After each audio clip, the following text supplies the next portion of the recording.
Okay, good morning everybody. How's everything going? Oh, wait a minute. Good afternoon. 1 o'clock up there, 11:52 down here. Again, I went out with Lucy and I like to have fun with my dog. You know, we walk. It's about all we can do. Kind of slow for her, but, she puts up with me. So we do it. Alright, first off, there's this talk of everybody, certain Republican politicians coming up and saying if Trump loses, there will be a civil war. First of all, it won't be a civil war. It'll be an armed insurrection against the Constitution of the United States. Don't try to make it seem like a civil war. The issues at stake there are freedom versus totalitarianism. Okay, this would be different than any civil war or even any riot that has happened in our country. All right. So it's simply going to be an armed insurrection. Now, whether our military takes sides in it or not, that is, wait and see what happens. Um, I think some people will. I mean, I don't think everybody will. I mean, you just can't go around getting pissed off just simply because you lose, which is what happens to Trump. I mean, you get angry when you lose, but you can't accuse everybody of cheating and then decide if you won't give it to me, I'll take it.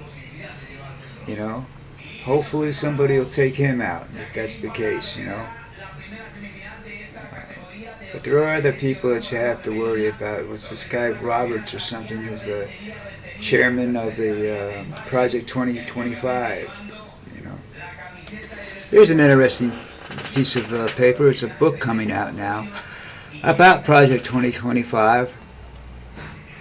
I wouldn't call it Mein Kampf. Mein Kampf it was written in, I think, 1925 by people describing Hitler and how he became anti-Semitic and everything else. I don't think that was really a manifesto to the same degree that Project 2025 is.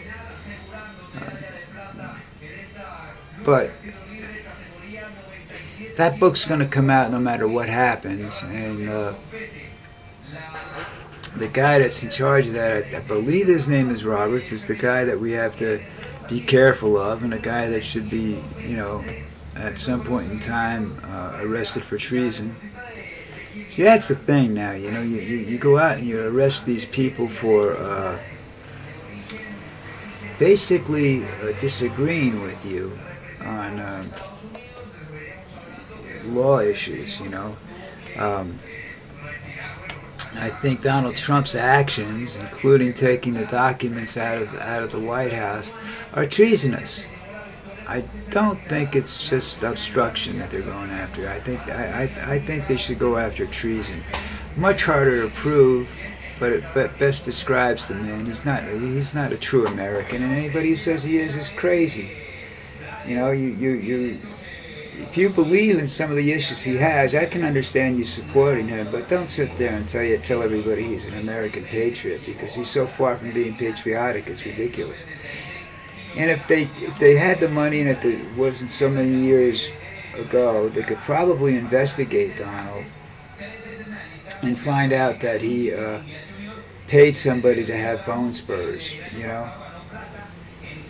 and that he just wasn't going in the military.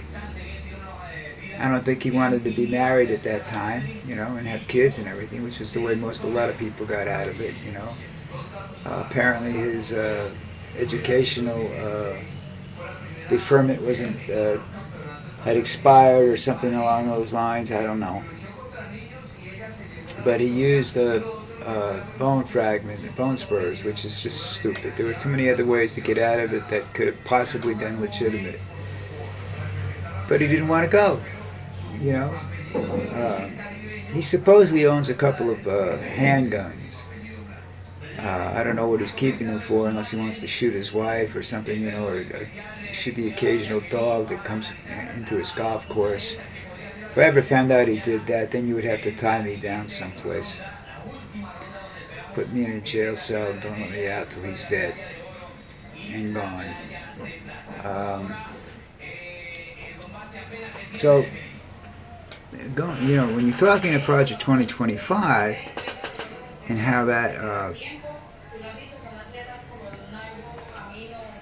it's written up and whatnot, and they say that they don't know anything about it.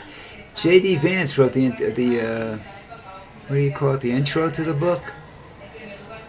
I think that's what it's called. I might be wrong, but anyhow, he wrote it. So obviously, if he knew about it, I think Trump would know about it too.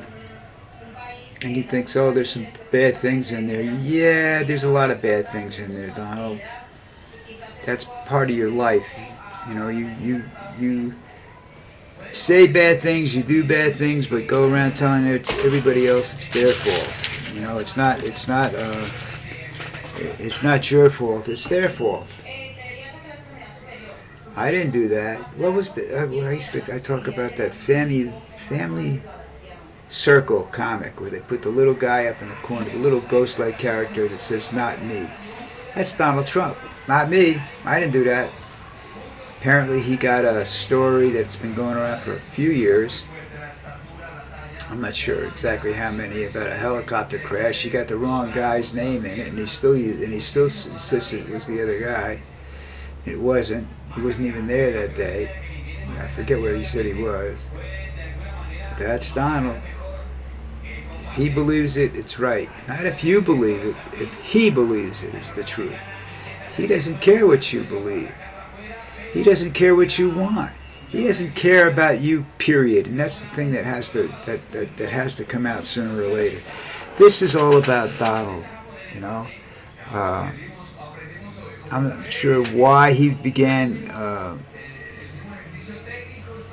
wanting to be president, because I think he thought he could be king, but because the Republicans told him he could become president. Democrats didn't want him. I think that's why he switched parties. The Republicans were willing to make him president, willing to bow down to him, and they're not bowing down to him, but they're going to have a serious, serious problem soon, because the closer you get to the election and the more wacky Donald gets, the less the Republicans are going to be able to control him or the narrative. And when that happens, they're going to realize that they've made a serious mistake. Now that the MAGAs might decide to revolt, see if they can take it by violence, or they might decide to sit down and wait it out till the next election, or until they can control the House and everything else, they control the entire government, and just sit back and wait and find somebody else to replace, and it won't be J.D. Vance either. Sorry, J.D., but you can't be controlled either. You're a freak of nature. Nobody wants to listen to you. So that's Project 2025. And then like I said, you can, the similarities are there in Mein Kampf. How they explain how Hitler became anti-Semitic and some other stuff. I remember I read this a long, long, long time ago. It's a very difficult book to find. It's banned in a good many places, and I have no problems with that, because I don't know whether it's a dangerous book. It's just, you might go out and shoot somebody just because it's a big, boring book. It might just drive you insane trying to read it. It almost did to me, or some people said it did, but I think I was crazy before that.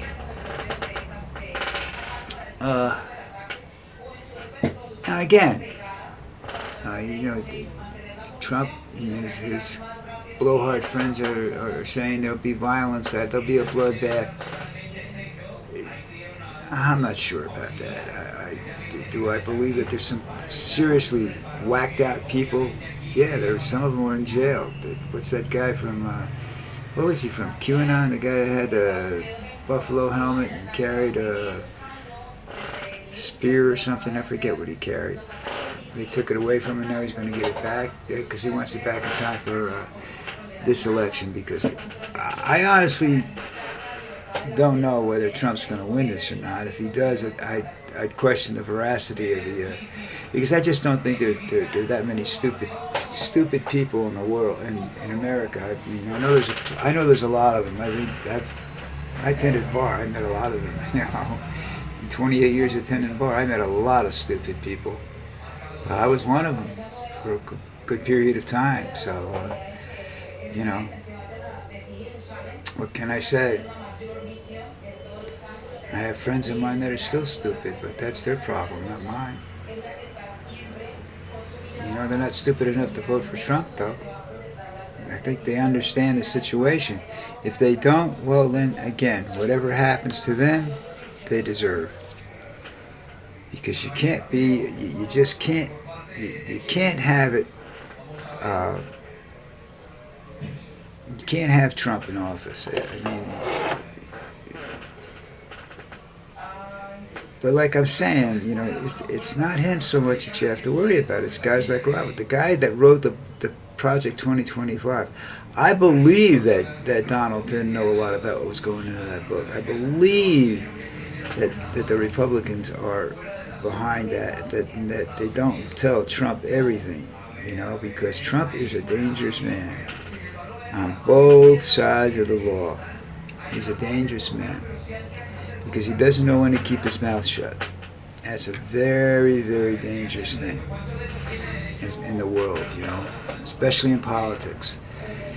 You have to be able to keep your mouth shut. Now, his Supreme Court thing wasn't his idea. He's somebody else. I forget the name of the guy. I forget these names because there's just so many of them. Some of them are similar, you know. But he put that together. He didn't put that together. He had other people put that together. You know, is it benefited him immensely? Well, he went for the presidential immunity thing because he wanted that has nothing to do with him personally. You know, because it's not going to help him unless he wins the election. And he should have realized that when he pushed for that, and he should have gone someplace else instead of that direction. That's to help out his successor when they shoot him or whatever they're going to do to get rid of him, because they're not going to keep him in office for 4 years. It's not going to happen. You know, there's where the true insanity comes in, because he believes that he's going to be a leader for life. They don't want him as a leader. Once he gains that power, once he signs him, puts in certain things in the law, he's done. You know, because they can't control him. And it's not that he's going to do things in their favor. He's just nuts. You know, they don't want this country to be like North Korea. He does. He wants to be like Kim. You sit there, you shut up, you look straight, you sit at attention, and you listen, and you applaud when you're given the cue. No, you know, that's like a TV audience is what he's looking for, really. You know, they applaud on cue, and they're not really sure why they're applauding on cue, and they laugh even when it's not funny because it's contagious. It's called the mob effect. You know. Well, listen. Enough disappointing things. Let's see. I know football's back. I have a NFL game plan. I have to make sure it's all up and running and get set, so I can start watching football either tomorrow. I don't know if there are any games tomorrow, or at least next week sometime. Anyhow, and get my friends together to come over. You know, because I'd rather do that than do this. You know, and I understand that nobody wants me to do this either, so. All right, listen, I ought to start ranting and raving about things. Maybe some people would watch this thing if I went out and went crazy, you know. That takes too much effort, and I'm not into work and stuff like that, you know. So anyhow, I'll talk to you guys later.